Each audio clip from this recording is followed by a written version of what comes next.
Hi friends, welcome to my channel.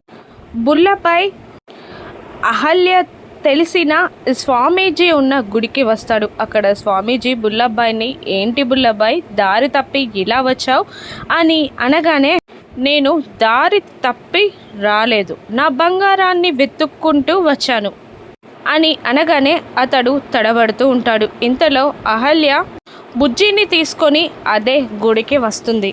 అక్కడ బుల్లబ్బాయి మనిషి Ahalya photo చూపిస్తూ గుళ్ళో ఉన్న వాళ్ళందరినీ, ఈ అమ్మాయి మీకు తెలుసా అని అడుగుతూ ఉంటాడు. ఇక బుల్లబ్బాయిని చూసి కంగారు పడ్డ స్వామీజీ ఇలా అంటుంటాడు, అహల్య ఇక్కడికి ఎందుకు వస్తుంది బాబు అని అనగానే, అహల్య ఇక్కడికి వస్తుందా అని నేను మిమ్మల్ని అడగలేదు, అంటే అహల్య ఎక్కడుందో మీకు తెలుసన్నమాట, చెప్పండి నా బంగారం ఎక్కడుంది అని ఆ స్వామీజీని నిలదీస్తూ ఉంటాడు బుల్లబ్బాయి.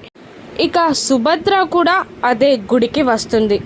అహల్య బుజ్జిని తీసుకొని కూడా అదే గుడికి వస్తుంది. సుభద్ర గుళ్ళోకి వెళ్తూ ఉండగా బుల్లబ్బాయి మనిషి సుభద్రకి ఎదురుపడి అహల్య ఫోటో చూపిస్తూ, ఈ అమ్మాయి మీకు తెలుసా అని అడగగానే అహల్య ఫోటోని ఆ మనిషిని మార్చి చూస్తూ ఉంటుంది సుభద్ర.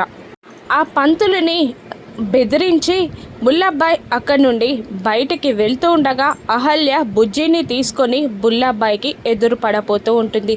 అసలేం జరుగుతుంది? ఆ స్వామీజీ అహల్య అడ్రస్ని బుల్లబ్బాయికి ఇస్తాడా? బుల్లబ్బాయి అహల్య గుళ్ళో ఎదురు పడతారా? అహల్య ఫోటో చూసి అహల్య గతం ఏంటో సుభద్ర తెలుసుకోగలదా? అహల్య బుల్లబ్బాయి కంటికి కనబడుతుందా? రాను ఎపిసోడ్స్లో చూద్దాం. Thank you for watching.